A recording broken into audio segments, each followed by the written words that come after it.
আমরা এখন digital wellbeing অ্যাপটা দেখব, সেই জন্য আমাদের প্রথমেই হচ্ছে সেটিংসে যেতে হবে। সেটিংসে যাওয়ার পর আমি ডিজিটাল যদি লিখি, ডিজিটাল ওয়েলবিংটাকে তো আমি এখানে দেখতে পারবো।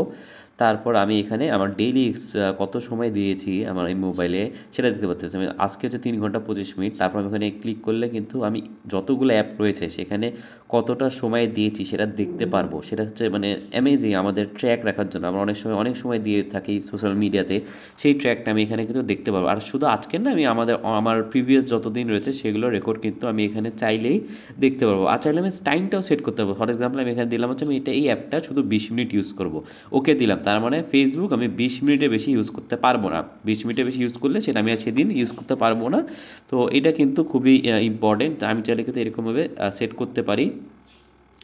তো আমি এখন যেমন আমি এই হোয়াটসঅ্যাপটা যদি এখন সিলেক্ট করি, সাপোজ আমি এটাকে 30 মিনিট দেবো, আমি এটা কিন্তু বেশি ইউজ করে ফেলছি। আপনি এখানে হোয়াটসঅ্যাপ দেখেন আমার কিন্তু এখানে ডিজেবলের মতো দেখাচ্ছে, কারণ কি হোয়াটসঅ্যাপ আমি 30 মিনিট ইউজ করার কথা ছিল, আমি আর এটা আমার ডান টাইম, আজকে আমি আর এটা ইউজ করতে পারবো না।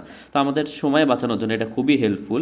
আর আপনারা এটা অবশ্যই দেখতে পারেন, এটা আপনাদের সেটিংস থেকে ডিজিটাল লিখে পাবেন। আর প্রিভিয়াস যত দিন রয়েছে সেগুলোর কিন্তু আপনি এখানে ট্র্যাকটা দেখতে পাচ্তেছেন যে আপনি আসলে ইমপ্রুভ করতেছেন নাকি আপনি আসলে আপনার অবনতি হচ্ছে, সেটাও আপনারা এখান থেকে বুঝতে পারবেন। এই অ্যাপটা অসাধারণ।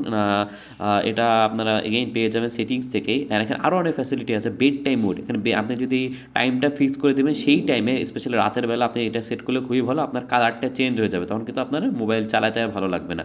সো আপনি চাইলে এটা অন করে রাখতে পারেন। তারপর আরও অনেক আছে। ফোকাস মোড, আপনি যখন পড়তে বসবেন, ধরেন আপনি এই কয়েকটা অ্যাপ আপনি হচ্ছে ফোকাস মোডে রাখতে যাচ্ছেন, তাহলে এটা টার্ন অন নাও করে দিলে এগুলো আপনি সেই মুহূর্তে চালাতে পারবেন না। এটা পড়াশোনার ক্ষেত্রে বা যখন আপনি খুব ফোকাস ওয়ার ডিপ ওয়ার্ক করতে চাবেন তখন এটা খুবই বেশি হেল্পফুল। সো এখানে অনেক ফ্যাসিলিটি রয়েছে। এটা যদি আপনি ইউজ করতে পারেন, এটা আপনার প্রোডাক্টিভিটি অনেক বাড়িয়ে দিবে। অ্যান্ড অবশ্যই এই অ্যাপটা আপনারা ট্রাই করবেন অ্যান্ড ট্র্যাক রাখবেন আপনাদের টাস্কে।